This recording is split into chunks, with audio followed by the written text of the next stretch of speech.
오늘은 성전 재건의 의미에 대해서 말씀을 나누겠습니다. 먼저 오늘 말씀이나 최근에 지금 말씀하고 좀 연관이 되는 여러분들이 전번에 한번 들은직한 이야기를 먼저 하고 계속하도록 하겠습니다. 제목은 호기심이 엄청 많은 대학생과 서울역 구걸하시는 할아버지 이야기. 아시는 분은 아시죠? 이 대학생은 너무나 호기심이 많아가지고 궁금한 것이 하나가 있으면 그것을 확인을 해야만 직성이 풀리는 그런 성격을 가지고 있는 대학생입니다.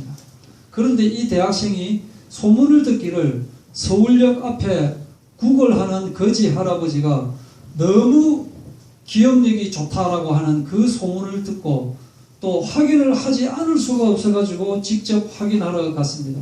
그래서 서울역 앞에 갔더니 구걸하는 사람과 또 전도하는 사람도 있고 그렇죠. 그런 많은 사람들 중에 딱 보니까 기억력이 굉장히 좀 좋게 보이는 어느 할아버지가 딱 있길래 아, 저 할아버지인가 보다 해가지고 그 할아버지한테 갔습니다. 할아버지한테 딱 가가지고 할아버지 혹시 할아버지가 15살 해 되던 생일날 저녁에 뭘 드셨습니까? 라고 딱 하니까 계란! 딱 그러는 거라. 아, 더 이상 물어볼 것이 없다. 80살 정도 된 이 할아버지가 15살 때 생일날 저녁에 뭘 먹었는가를 물어보자마자 바로 안다는 것은 진짜 기억력이 좋은 할아버지구나 라고 알겠습니다 하고 이 대학생은 돌아섰습니다. 돌아서고 난 뒤에 이제 세월이 흘러서 이 대학생이 졸업도 하고 또 취업도 하고 결혼도 하고 아기도 놓고 했습니다. 그 아기가 무럭무럭 자라가지고 초등학교 6학년 정도 이렇게 됐습니다. 세월이 아주 많이 흘렀죠. 그러다가 아들하고 같이 이제 와이프하고 같이 여행을 하려고 서울역에 갔습니다. 서울역에 갔더니 아, 참 맞다. 여기에 기억력이 엄청 좋은 할아버지 계시던데 그 할아버지 지금도 살아있는지 모르겠다. 한번 가볼까 하니까 진짜 그 할아버지가 그때 이제 80몇 살이니까 지금 90몇 살이 됐겠죠. 엄청 늙으셨는데 그 할아버지 그대로 있는 기라. 와, 대단하다. 어떻게 저 할아버지가 저렇게 그런데 저렇게 기억력이 좋은데 어떻게 아직도 구걸을 하고 계실까? 참 신기하다라고 하면서 할아버지 가가지고 할아버지 아니 어떻게 딱 하니까 할아버지가 하는 말이 삶아서요. 딱 이렇게 대답을 했다는 이야기입니다. 이 말뜻을 모르는 사람은 모르고 아는 사람은 아실 것입니다. 지난번에 할아버지 생일 때 뭐 드셨나요? 라고 물었는데 계란이라고 했는데 그러나서 10몇 년이 지난 후에 보자마자 어떻게 라고 하는 순간 딱 보고 기억력이 좋아가지고 아, 이거 금방 그때 뭐 대학생 고마우구나 하면서 삶아서 라고 대답했다는 그런 기억력이 엄청 좋은 그 할아버지 이야기인데 우리는 그만한 기억력이 없지만 하나님은 이 할아버지보다 훨씬 더 좋은 기억을 하고 계시는 분이시다 하는 말씀을 먼저 드리고 계속하도록 하겠습니다. 지난주에 이 부분을 말씀을 드리다가 마쳤는데요. 이 다른 심부름꾼들을 보냈더니 온 땅에 우리가 두루 다녀보니까 온 땅이 평안하고 조용하더라 이렇게 대답을 하는 겁니다. 이것이 바로 우리가 보고 있는 이 세상의 모습이다 하는 겁니다. 사탄 마귀는 우리 인간들에게 어항 속의 물고기를 쳐다보듯이 그렇게 보도록 하는 관점을 주어가지고 우리 인간들이 속고 있는 겁니다. 어항 속의 물고기가 아무리 평안해도 그것은 진정한 평안이 아닌데 이 세상 사람들은 마귀가 가다 놓은 그 어항 속에서 보고 있기 때문에 먹고 자고 싸고 하나님이 없는데도 평안을 누리는 것처럼 그렇게 생각하고 있다라고 했습니다. 그러나 진정한 평안은 하나님과의 관계 회복에서 진짜 평안이 나온다. 하나님과 언약 안에 있는가 내가 하나님과의 언약 안에서 평안한가 아니면 하나님과의 언약 밖에서 평안한가 라고 하는 것을 우리가 봐야 되겠습니다. 내가 참 평안 속에 들어가 있느냐 하는 것을 봐야 되겠다 하는 말. 출애굽기 17장 3절 또는 민수기 14장 3절에 보면은 애굽에서 탈출을 시킨 이 이스라엘 백성들이 오히려 내가 옛날에 애굽에 있을 때가 더 좋다라고 하면서 애굽으로 돌아가는 것이 더 낫겠다. 왜 우리가 그렇게 잘 먹고 잘 살고 있는데 우리를 여기로 탈출시켜가지고 이렇게 고생시키냐라고 생각하고 있다. 이스라엘 사람들이. 그런 우리가 거짓된 애굽에 갇혀있는 그 거짓된 평안 속에 우리가 있지 않느냐 하는 것을 봐야 하겠다. 사사기 21장 25절에 보면 사람이 각기 자기의 생각대로 자기 소견에 옳은 대로 행하였더라. 하나님 없이 자기 생각대로 옳은 것을 하고 있습니다.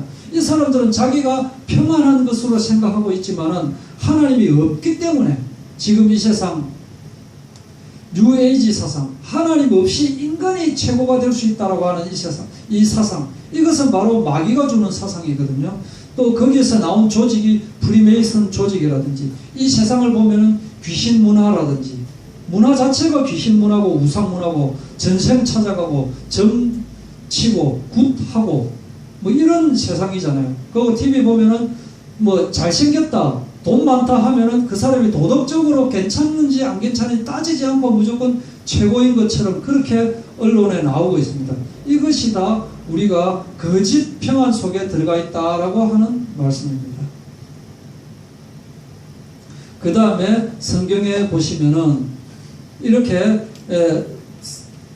평안하고 조용하더이다 라고 대답을 하니까 12절에 여호와의 천사가 누구라고 했습니까?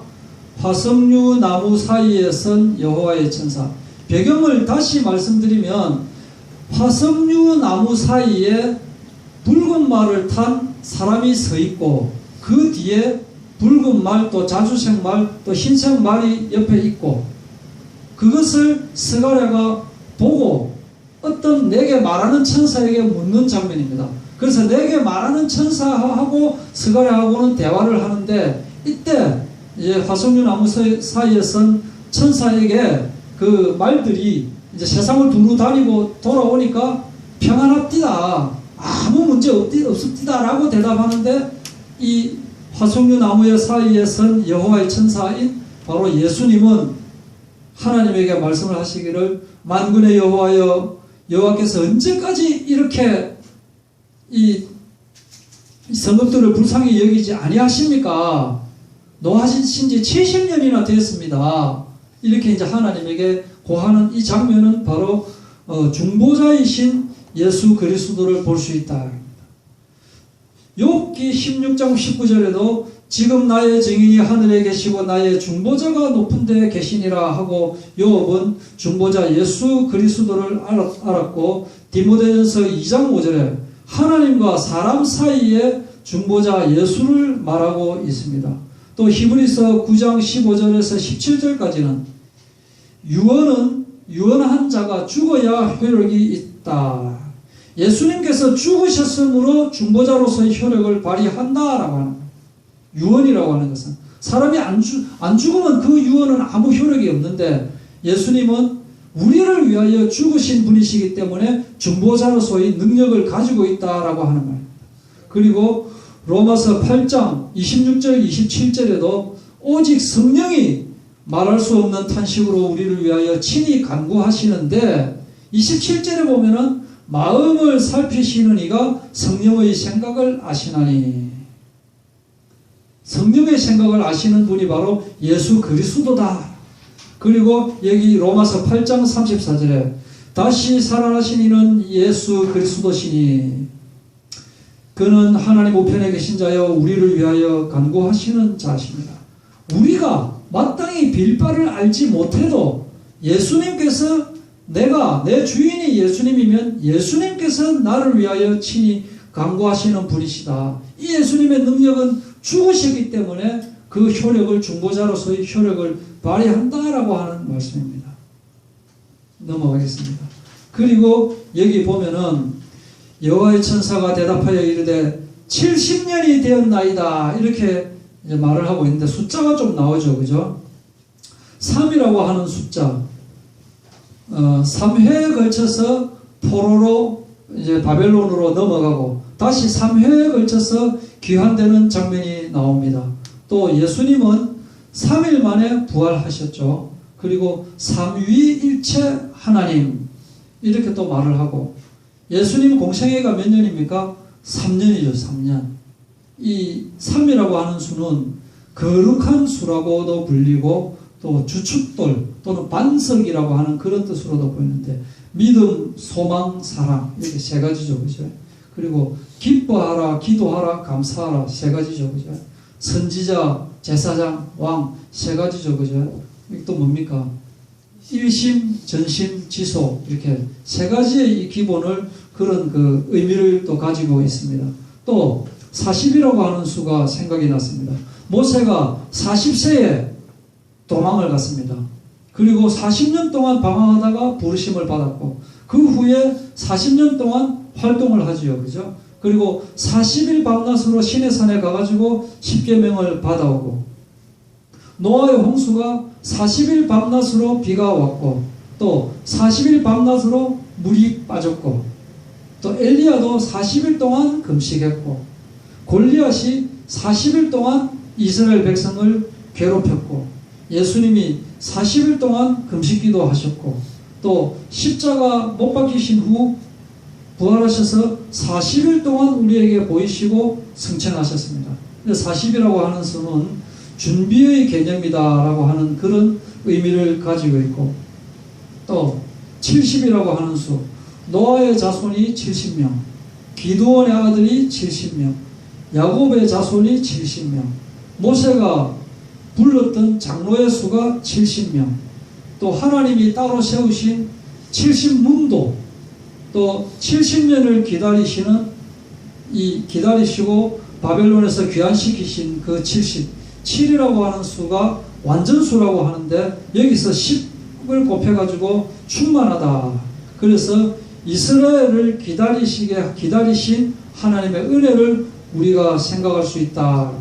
이사야서 30장 18절, 여호와께서 기다리시나니 이는 너희에게 은혜를 베풀려 하심이요, 여호와는 정의의 하나님이시라. 그를 기다리는 자마다 복이 있도다. 우리는 까먹어도, 우리는 아까 그 할아버지만큼 기억력이 없어도 하나님은 한 번 말씀하신 그 언약은 끝까지 기억하시고 기다리시는 분이시다. 그런데 바로 답 안 주고 자꾸 기다리게 하시는 이유가 뭐냐? 바로 답 주시면 우리가 그걸 깨닫지를 못해요. 그래서 어떨 때는 바로바로 답을 주실 수도 있지만, 또는 절박한 상황까지 끌고 가셨다가 극적으로 응답을 주십니다. 그래서 하나님께서 이렇게 응답을 주시는구나. 400년 암흑기를 기다리게 하시고 약속대로 또 예수님을 보내시는 하나님이십니다. 또 넘어가겠습니다. 14절에 보면은, 내게 말하는 천사가 내게 이르되 너는 외쳐 이르기를, 만군의 여호와의 말씀에 내가 예루살렘을 위하여 시온을 위하여 크게 질투하며, 질투하시는 하나님이십니다.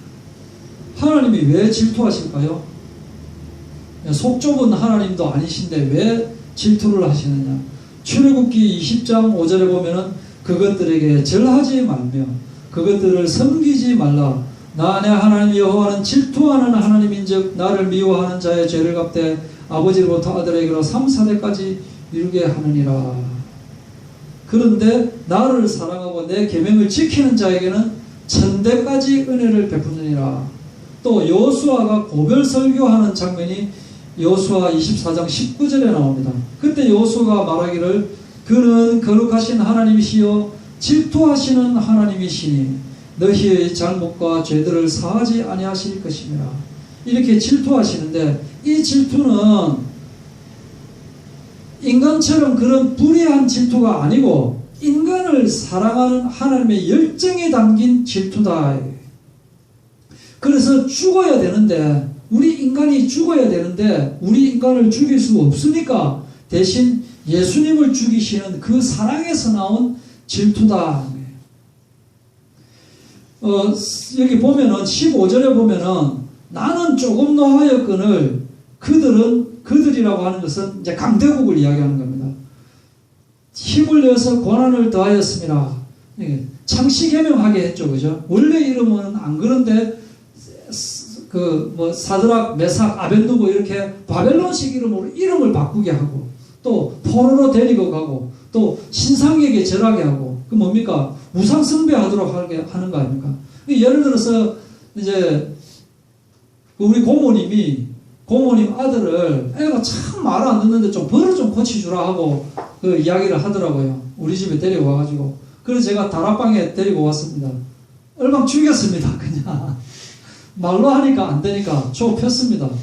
나중에 고모가 하는 말이 아이 좀 애 좀 교육 좀 시키려고 살 거라고 이야기했더만은 다리몽쉐를 쉐리 부사나 하고 이렇게 해버렸다. 하나님은 우리에게 조금 징계를 하시려고 조금 강대국에게 맡겼는데 이 강대국이 지금 마음대로 쉐를 해버리니까 하나님께서 또 노하셨다 하는 거예요. 그래서 이런 부분들을 하나님께서 질투하신다.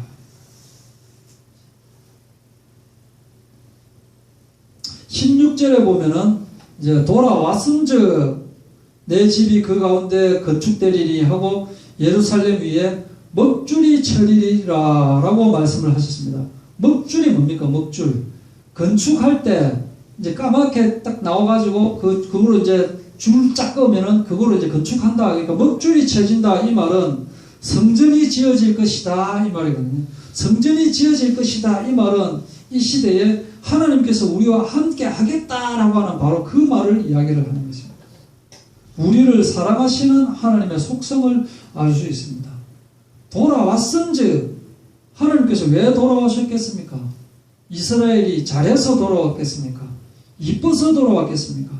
그것이 아니고 약속했기 때문에 그 약속대로 70년 만에 돌아오신 것입니다.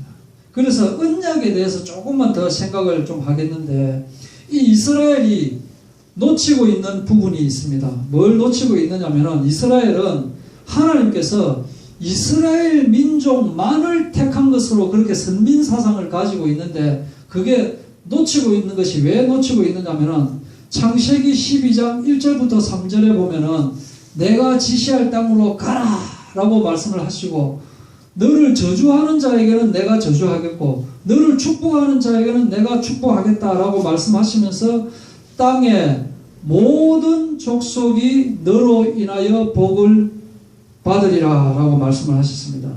어떤 족속이요?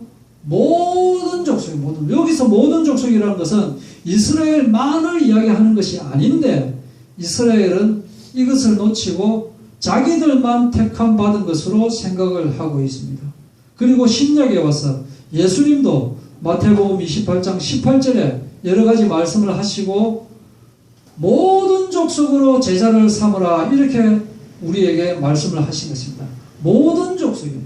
그래서 이방인들도 포함이 되는 거예요. 오히려 이스라엘은 하나님께서 하신 그 약속을 놓쳐버리기 때문에 계속 고생하게 되고 이방인으로 우리에게도 이렇게 하나님의 말씀이 전달되고 지금 우리가 지금 이 자리에 있다 하는 것입니다.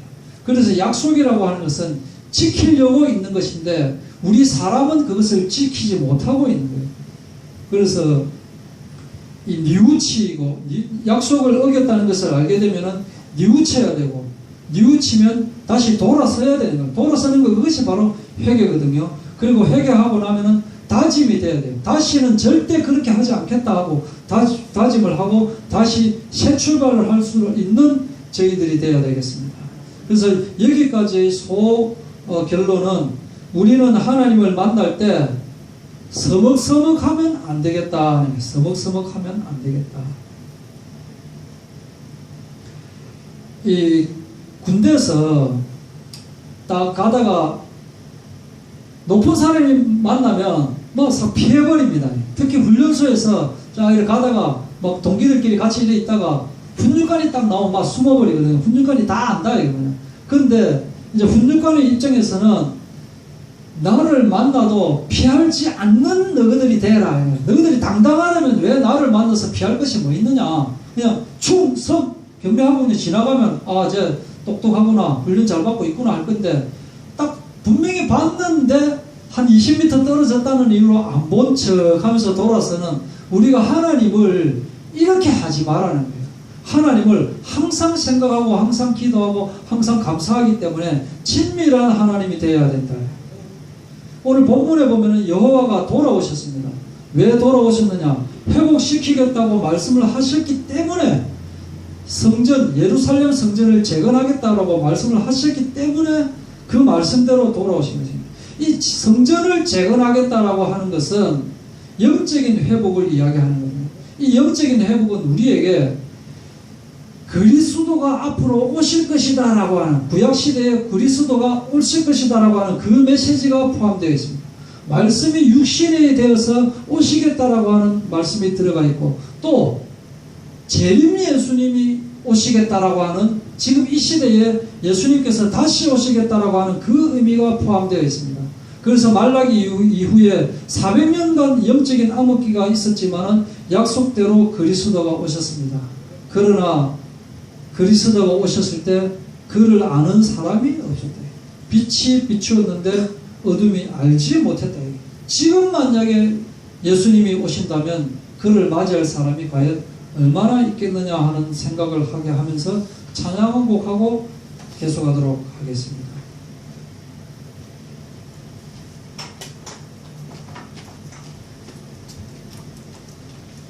1번 찬양입니다.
말씀을 계속하도록 하겠습니다. 이 다음 파트는 시간 관계상 또 다음 주로 넘기도록 하고 조금만 더 말씀을 드리도록 하겠습니다. 일단 사람들의 부류가 교회에 나오지 않는 사람이 있습니다. 이제 불신자고, 그 다음에 교회는 나오는 사람을 교인이라고 이야기합니다.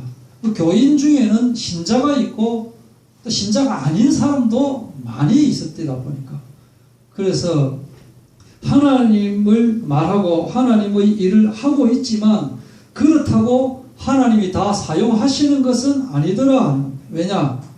많은 사람들이 하나님을 증거하고 하나님을 말하고 하지만 자기 스스로 하나님을 제쳐놓고 열심히 하고 있는 사람이 돼. 어떻게 돼야 되느냐면은 하나님이 나를 통해서 일을 하셔야 되는데 하나님을 제쳐놓고 자기 스스로 열심히 하고 있는 사람들이 있다. 또 하나님이 사용은 하시는데 어떻게 사용하시느냐면은 바벨론처럼 아수르처럼 블레셋처럼 사용하고 버리십니다. 이거는 하나님께서 이 사람을 택해서 사용하는 것이 아니고 그냥 도구로만 사용하는 거예요. 그래서 진짜는 뭐냐? 함께입니다. 함께. 하나님께서 함께 하시는. 하나님께서 함께 하시는 것이 뭐냐? 바로 예배다 하는 거예요. 예배.